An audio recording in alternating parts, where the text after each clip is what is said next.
Yes, very good morning to all. So in this video lecture, I am going to discuss about the speed control of induction motor using rotor side parameters. Okay, let me share you the PPT. So the fourth unit deals with the speed control of induction motor, that is wound rotor induction motor using rotor side control. Right. So these are the contents uh, in fourth unit. This is as per the JNT syllabus. Now, first we'll see the rotor side control of induction motor. Like we'll see the rotor resistance control, both conventional methods, and thereafter we'll go for static rotor resistance control. So in this video lecture, I'm going to explain about rotor resistance control. In the next video lecture, I am going to explain about slip power recovery scheme. Then after we will see some advantages and applications of uh, all these techniques, right? So now, when you see, if you see the last unit where we have derived the expression for the developed torque, it is 3 by omega ms IR dash square into RR dash divided by S, where IR dash is a rotor current when referred to the stator side, and this RR dash is the rotor resistance when referred to the stator side. And S is the slip and omega m is the speed of the speed. So where the current, rotor's current when referred to the stator side will be um, equal to the applied voltage divided by the net impedance in which the current is flowing. So if you recall the circuit configuration, which I've already discussed in the last unit, so this is the equivalent circuit of an induction motor when referred to the stator side. So this is the magnetizing reactance. Then there is a stator resistance, RS. Then stator reactance, XS. I'm drawing roughly with my cursor, mouse only. Then we'll be having XR dash. This is the rotor reactance when referred to the stator side. Then we'll be having the rotor resistance when referred to the stator side. That is RR dash divided by S. This is the electrical equivalent circuit of an induction motor when referred to the stator side. So here V is the applied voltage. So the current flowing through this branch is what is our IR dash. So to calculate this current, I can add the applied voltage divided by uh, the net impedance seen in this loop, right? So that is V divided by RS plus RR dash divided by S plus J into XS plus XR dash. So this you can substitute in this expression here, and you can write the torque developed equals 3 by omega ms V square divided by in the denominator RS plus RR dash whole square plus XS plus XR dash whole square into RR dash divided by S. So from this expression, we can conclude one thing here. The speed is depends upon the rotor resistance. So here you can see, so from this expression, I can say the speed of an induction motor is inversely proportional to the rotor resistance, right? So by controlling this rotor resistance, you can control the speed of the induction motor. So throughout this fourth unit, we are going to control the rotor resistance by some different configuration so that we can control the speed of the induction motor. That is what we are going to see, right? And if you want to see the maximum torque, to get maximum torque, you just differentiate this equation with respect to S and make it as 0, and you will get the maximum torque expression, that is Tmax equal to 3 by 2 omega ms into V square divided by Rs plus under root Rs square plus xs plus xr dash whole square. Again, here you can conclude one more thing here. Here, if you see in this expression, there is no RR dash, which means the maximum torque is independent of rotor resistance. So even if you vary the rotor resistance, the speed may vary, but the maximum torque is always constant. So this is the point you can see here. Okay, therefore the maximum torque is independent of rotor resistance. Okay, now you can see here the torque speed characteristics of an induction motor. So as I told you from this expression, the speed is inversely proportional to the rotor resistance, which means if I increase the value of rotor resistance, there is a decrement in the rotor speed. So that is why you can see here. So this is the torque speed characteristics at RR1 dash, right? If I increase the rotor resistance, then there is a decrement in the speed, and you can see the speed torque characteristics like this. And if I still increase the rotor resistance to RR3 dash, then there is still decrement in the speed. And in all these three cases, you can see the maximum torque is constant, because just now I told you from this expression, the maximum torque is independent of rotor resistance. So you can see the maximum torque is always constant. Okay, so with the help of this torque speed characteristics, we are going to control the speed of induction motor by varying the rotor resistance. So now the same thing you can say, the maximum torque is independent of rotor resistance. Speed at which the maximum torque occurs, maximum torque is produced, changes with rotor resistance. For the same torque, let us say at this particular point, the speed falls with increasing rotor resistance. So if you see here, this particular point, so here the value is RR1 dash. Here the value is RR2 dash, where RR2 dash is less than the RR1 dash. It is more than the RR1 dash. So you can see the speed is getting reduced. Okay, and you can see one more point here. The cost of this rotor resistance control is less when compared to the variable frequency system, because if you recall the points which are discussed in the last unit, we have controlled the speed of induction motor by changing the voltage as well as frequency. So that is done with the help of cycloconverter. So if you consider three-phase induction motor, where you need three-phase to three-phase converter, right? So three-phase to three-phase cycloconverter. So here we have used 18 thyristors to control the speed of induction motor. That is called variable frequency control drive, right? So this 18 thyristor requires more cost when compared to one single resistance, rotor resistance, right? So the cost of this rotor resistance control is less when compared to the variable frequency control. Okay, and because of this low cost and high torque capability at low speeds, this method is employed in cranes, Ward-Leland drives, and other intermittent load applications. The only drawback of this thing is that we are controlling the speed of induction motor, that is wound rotor induction motor, by inserting some external resistance in the rotor circuit, right?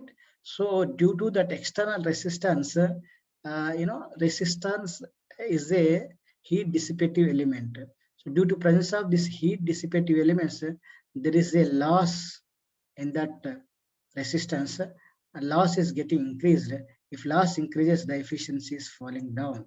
So low efficiency you will get in case of rotor resistance control. This is the one drawback. So if you avoid this drawback, then it is better to go for the rotor resistance control when compared to the stator control techniques, which are discussed in the third unit, right? So in case of conventional technique, so first we'll discuss conventional technique, then we'll go for the other technique. So let us consider the induction motor. So now here we are not right? So here you can see this is three-phase AC supply where the frequency and voltage both are constant and is given to the stator.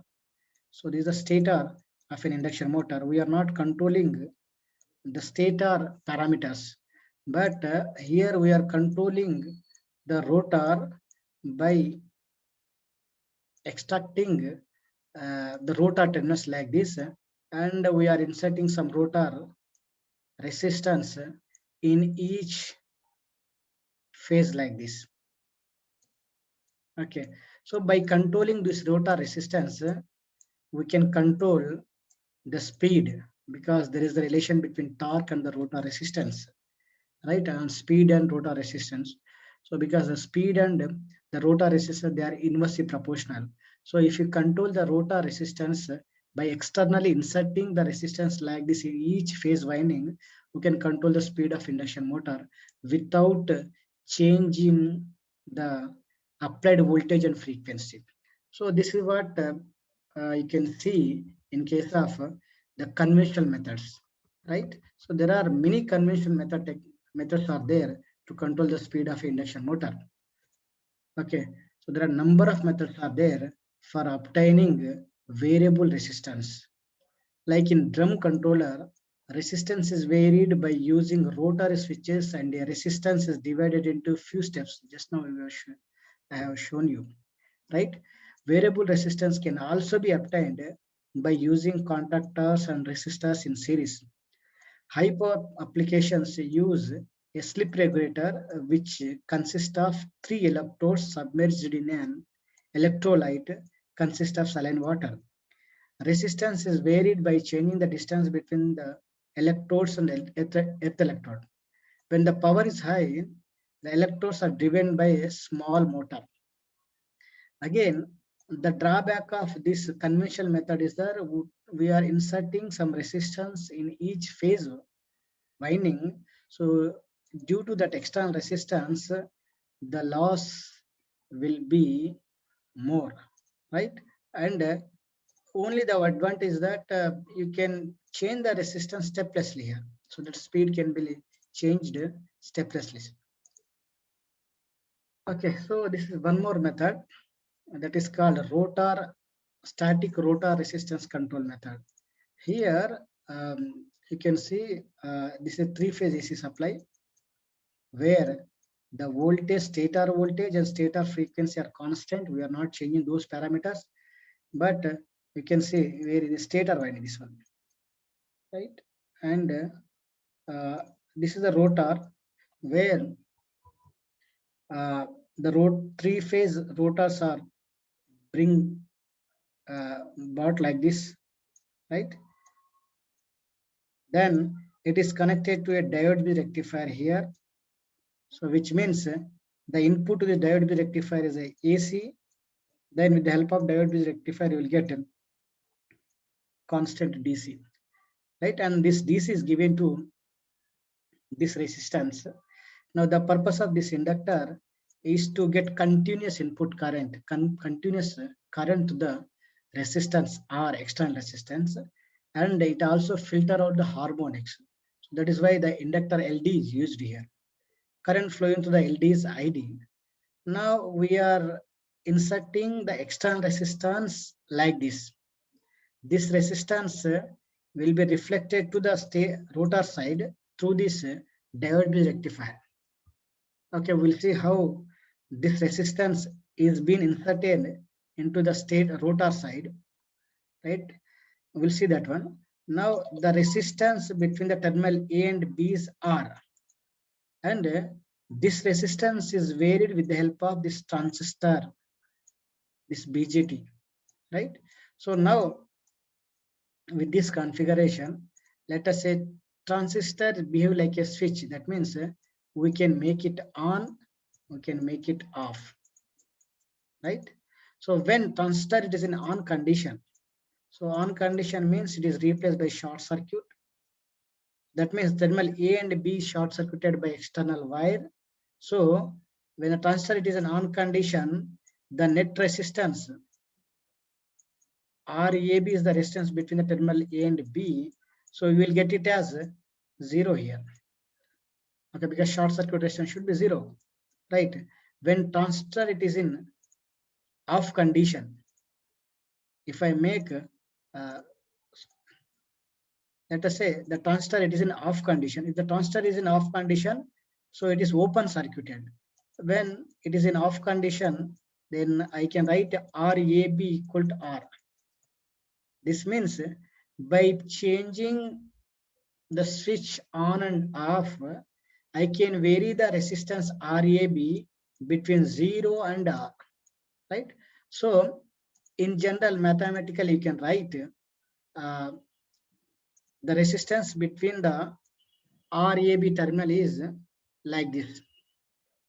RAB equal to 1 minus delta into R. Okay, so now where R is the external resistance which we are inserting here. So when switch is in on condition, so delta will be 1. So 1 minus 1 into R. 1 minus 1, 0 you will get. So RAB will get it as 0. Okay, similarly, when switch is in off condition, delta will be 0. So it will 1 minus 0 into R, that will it will give R only. So here you can see. So mathematically you can write RAB equal to 1 minus delta into R. Okay, now we'll see the power loss due to this external resistance, because the current flowing to the R will be ID. Right? Due to presence of this current, there will be power loss in resistance R. Okay, now ideally we need to get the current wave shape like this in all the three phases, but due to presence of this diode rectifier, the current in the A phase will be like this, because during this interval only the current will flow, because the current it is more positive when compared to other phases. So during that interval only the diodes D1 and the other diode D6 may be in on condition. Okay, D1 and D6 may be on condition, and you will get the current wave shape like this. Similarly, during this interval, the it is more when compared to the any other phase. The current is more when compared to the any other phases. So during this interval, two more devices will conduct like D4, or it may be D2, D4, D3, right? So and you will get the current wave shift like this. So if you know the rotor current in a particular phase, you can calculate the RMS value of the current. So now you can say from 30 degrees to 150 degrees, so we are getting some current through the diodes, and the current wave shape is like a rectangular wave shape. Now you can calculate the RMS value of rotor output current as IR is equal to root. You can see RMS means root mean. So here I am considering only one half cycle, that is why 1 by pi, and from 30 to 150 degrees we are getting some current magnitude which is of ID value. So you can see integration from 30 to 150 degrees ID square into d omega t. So now I can do the integration, substitute the upper limit and lower limit. You will get the current, rotor current will be equal to ID into under root 2 by 3. In another words, I can write DC link current equal to some IR into under root 3 by 2. So this is in this way also you can write it, okay, from this expression. Okay, now as I told you in the last slide that the average value of the resistance between the terminal A and B is given by RAB equal to 1 minus delta into R. Okay, where delta equal T on by T duty cycle, and power consumed by RAB will be equal to ID square, current flowing to the RAB into RAB. Okay, and you can write instead of ID, you can write 1 minus delta into R in case of RAB into ID square. And power consumed by RAB per phase, that means this is a total power, okay, consumed by this RAB. Per phase power consumed by the resistance RAB will be PAB divided by root 3. Now instead of ID, you can write IR into under root 3 by 2 and you square it. And instead of 1 minus delta into R, it is as it is, you can write. So now you can see the per phase power consumed by RAB will be 0.5 into 1 minus delta into R into I. That means this quantity I can write R, which is multiplied by R square, IR square, will give the power loss, per phase power loss. That means, so when referred to the rotor side, this is the resistance which we have connected in series to each phase, right? Now you can see here. So the total resistance will be equal to initial resistance of the rotor winding per phase. So at the design stage, they will give the value of this rotor resistance, which is constant for a designed machine. And now this is the per phase resistance due to presence of the external resistance R. Now, if you see this total resistance R, is a total rotor resistance, right? So if I make delta equal to 1 here, this factor will goes to 0. The total resistance will be only R, right? If I make delta equal to 0, that will be the total rotor resistance would be RR plus 0.5 into R. So the total rotor resistance can be varied from RR to RR plus 0.5 R when the delta is varied from 0 to 1. Okay, now as I told you, the speed is inversely proportional to the rotor resistance, rotor total resistance. So if I want to decrease the speed, what I need to do? I need to increase the rotor total resistance. So to increase this total rotor resistance, I need to decrease this delta. So delta, it is a controlling parameter. So you can see that here it is delta 1. This is a torque speed characteristics. For delta 2, which is less than delta 1, you can see there is a decrement in the speed. This is for delta 3, which is less than the delta 2 value, right? Now, if you see the maximum torque, as I told you, maximum torque is independent of rotor resistance, which means independent of delta value. So the maximum torque is always constant. You cannot see the variation in the maximum torque, right? And you can see this is a closed loop control system to control the speed of induction motor drive. Okay, so now you can see to control this delta, this is what it is. You can see this closed loop control system, inner current loop control.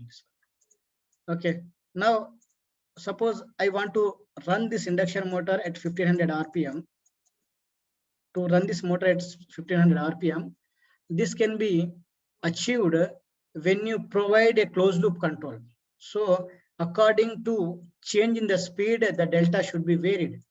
Suppose, let us say, due to the variation in the supply side or due to variation in the load side, the speed fall down to some 1400 RPM. This speed is sensed by this speed sensor and is compared with the reference one. Reference speed matlab, the speed at which we want to operate, let us say 1500 RPM. Here we want to operate. And the difference is given to the summer and it will generate the error signal. So according to this error signal, it will generate the current command ID. So this current is compared with the actual value. And according to the change in this current, DC link current, the current controller will generate a signal and that is given to the base drive. And according to this, the delta is varied so that irrespective of the variation in the input side and the output load side, the machine always operates just 1500 RPM, right? So with this, I will stop here. Okay, and I want to mention one more thing here. Due to this external resistance also, we'll be having some loss, right? So due to presence of this additional resistance R, the efficiency of the system is falling down. So this is the major drawback of the static rotor resistance control. Thank you.